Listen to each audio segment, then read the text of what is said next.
unable to live freely. The world outside his window was full of opportunities he could never reach.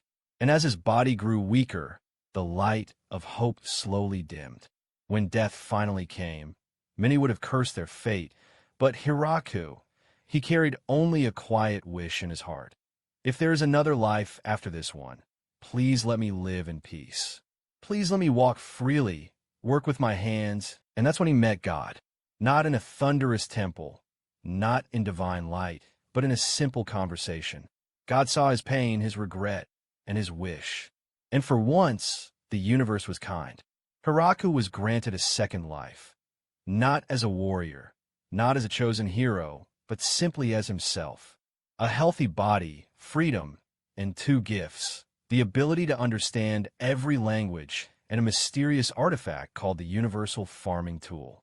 This tool would become his sword, his shield, and his hope. With it, he could plow fields, chop trees, dig wells, or build homes. It could transform into any farming equipment he desired. Simple, right? But this one tool would lay the foundation for a life more extraordinary than any king or knight could imagine. And so, Hiraku was reborn in another world. Not in a city, not in a bustling marketplace, but deep in the middle of a quiet, untouched forest. Alone. No villages nearby, no people, only endless trees and open sky. Many would despair. But Hiraku smiled. For the first time in 2 lives, his body was strong, the air fresh, and the soil fertile. It was time to live. He started small. A simple hut, a patch of land. With a universal farming tool, he tilled the soil, planted seeds, and watched the miracle of growth unfold. Crops sprouted, herbs bloomed, fruits ripened. Every harvest was a reminder. He was alive, free, and finally living the dream that once seemed impossible. But this world was not empty.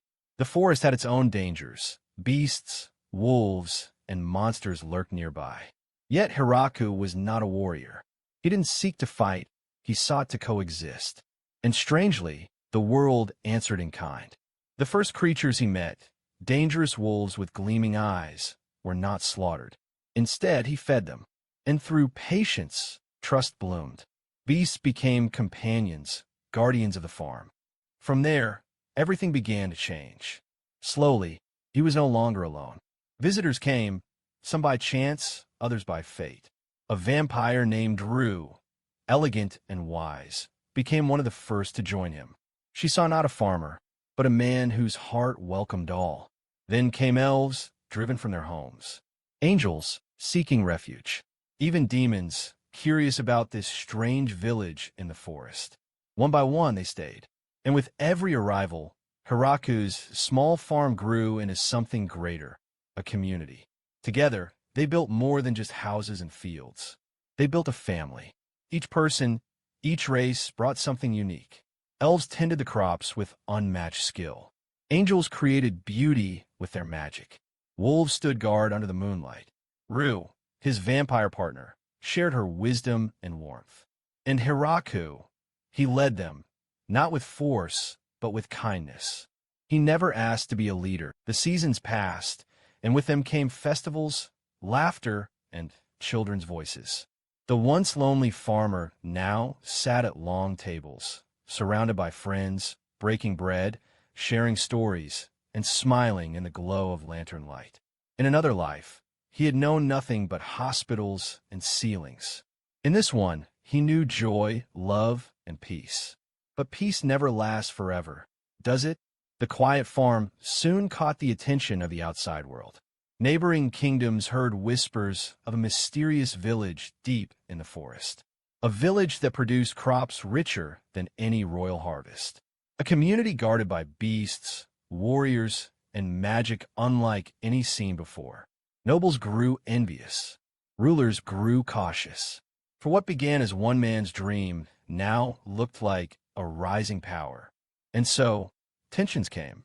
Delegations, negotiations, and sometimes threats. But here was the truth. Hiraku never sought conflict. He never craved dominance. Yet, because of his kindness, because of the strength of those who joined him, his village became unshakable. When others tried to exploit them, the community stood tall. When enemies tested them, they found not weakness but unity. That was Hiraku's true magic. Not spells, not swords, but the ability to bring people together, to turn strangers into family, to turn an abandoned forest into a thriving village, to turn a simple wish into a legend. Through the years, his farm blossomed into a beacon of peace. Markets thrived, culture bloomed, children grew. Festivals filled the air with music and joy. In a world torn apart by politics and war, Hiraku's village became proof that another way was possible. That perhaps the greatest victory was not won on battlefields but on farmlands. Hiraku himself never changed. To him, he was not a king, not a hero, not even a leader. He was simply a farmer, a man with a hoe in his hand, soil on his clothes, and a smile on his face. And yet, in the eyes of those who followed him, he was something far greater. He was hope. And so, the man who once wished only for peace built a legacy greater than any warrior could dream of. A legacy not of conquest, but of community. Not of destruction, but of creation. And as he sat at the head of long tables, surrounded by laughter, warmth, and family, Hiraku finally understood. His wish had been granted. He wasn't just alive. He was truly living. This is the story of Machio Hiraku, the man who dreamed of farming and built a world.